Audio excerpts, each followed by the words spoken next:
ఏపీలో తెలుగుదేశం నాయకత్వంలో కూటమి ప్రభుత్వం ఏర్పడి సెప్టెంబర్ 12 శుక్రవారం నాటికి 15 నెలలు పూర్తయిపోయాయి. మొత్తం 60 నెలలకు అధికారాన్ని ప్రజలిచ్చారు. అయితే అందులో 4వ వంతు కరిగిపోయిందన్నమాట.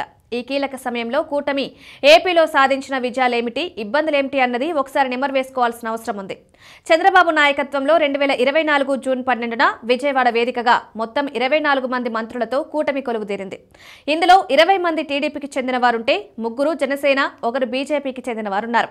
ఎక్కువ మంది మంత్రులు కొత్తవారు. ఒక విధంగా చంద్రబాబు తన టోటల్ పొలిటికల్ కెరీర్లో చేసిన కొత్త ప్రయోగంగా దీన్ని చూస్తున్నారు. ఈ 15 నెలల పాలనలో అతి ముఖ్య విషయం ఏంటంటే చంద్రబాబు తాను మారారు. ఎంతలా అంటే చాలా అని చెప్పాలి.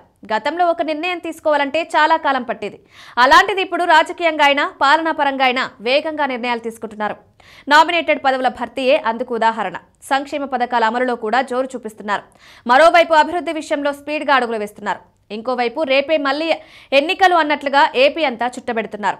గతానికి భిన్నంగా పార్టీ నేతలతో, ఎమ్మెల్యేలతో తరచూ సమావేశమవుతున్నారు. పేదలతో, సాధారణ ప్రజలతో మమేకమవుతున్నారు. ప్రతి నెల 1వ తేదీన పేదవారింటికి వెళ్లి పెన్షన్ ఇస్తున్నారు. అలా తూచా తప్పకుండా 15 నెలలుగా చేస్తూ వస్తున్నారు. గతంలో పొత్తులు కేవలం రాజకీయాల కోసమే అన్న భావన అయితే ఉండేది. కానీ ఈసారి మాత్రం అలా కాకుండా వారికి ఎక్కువ ప్రాధాన్యత ఇస్తున్నారు. కూటమి ప్రభుత్వం టీడీపీది అని చెప్పడం లేదు, అందరిది అంటున్నారు. జనసేన అధినేత పవన్ కి ఎంతో గౌరవం ఇస్తున్నారు. కేంద్రంలోని బీజేపీ పెద్దలతో కూడా పూర్తి నమ్మకమైన నేస్తంగా ఉంటూ నడుచుకుంటున్నారు. కేంద్రం నుంచి ఇతోధికంగా సాయం పొందేందుకు కృషి చేస్తున్నారు. ఇక అభివృద్ధి అన్నది చూస్తే విత్తనాలు నాటారు, అవి పెరిగి ఫలాలు రావాల్సి ఉంది. అమరావతి, పోలవరం ప్రాజెక్టుల విషయంలో డెడ్ లైన్లు విధించి పనులు చేపడుతున్నారు. పెట్టుబడులకు సంబంధించి ఒప్పందాలు లక్షల కోట్లలో కుదుర్చుకున్నారు. అవి కూడా ఫలితాలు రావాలంటే ఇంకా సమయం పడుతుంది. అయితే చంద్రబాబు కష్టపడుతున్నారు.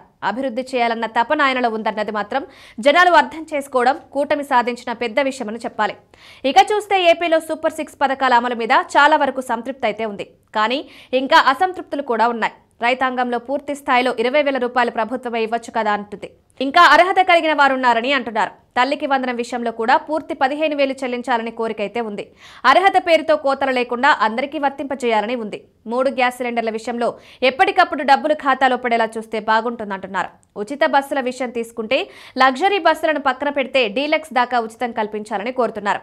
అయితే రాష్ట్ర వ్యాప్తంగా తిరిగేందుకు వీలుంటుందని భావిస్తున్నారు.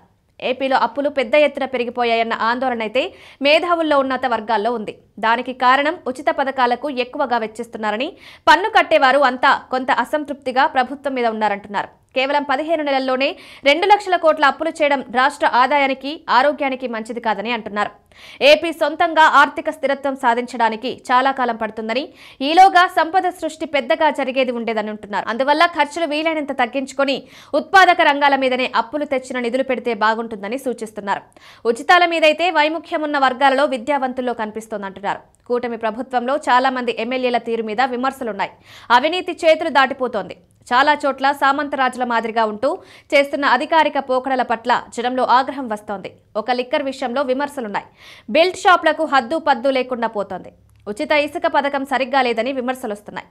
మొత్తం మీద చూస్తే ఇంకా 15 నెలలే అయింది కాబట్టి ప్రభుత్వం మీదైతే పెద్దగా అసంతృప్తి లేదనే చెప్పాలి.